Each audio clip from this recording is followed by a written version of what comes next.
নমস্কার বন্ধুরা, তোমাদের সকলকে রিঙ্কি রান্নাঘর ব্লগে অনেক অনেক স্বাগত। তোমরা দর্শন করে নাও আমার রাধা মাধবের, জগন্নাথ দেবের, আর এই যে আমার গোপাল সোনারা সবাই একসঙ্গে বসে আছে। তোমরা কমেন্ট করে অবশ্যই জানিও আজকে আমার গোপাল সোনাদের আর রাধারানীকে কেমন লাগছে। আজকে আমার আমন্ত্রণে চলে এসছে একজন স্পেশাল গেস্ট, এক্ষুনি দেখতে পারবে।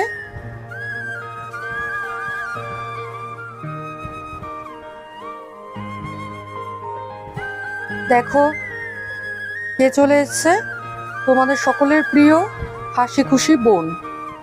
ওর আসার জন্য আমি সামান্য কিছু নিরামিষ রান্না করেছি, যাতে আছে ভাত, পাতিলেবু, রাঙা আলু ভাজা, পটল ভাজা, আম ডাল, পাঁপড় ভাজা, শশা, মটর ডালের বড়া, পনির আর আলুর ডালনা, আর টমেটোর চাটনি। আশা করি তোমাদের ভালো লাগবে। ভালো লাগলে চ্যানেলটাকে সাবস্ক্রাইব করো।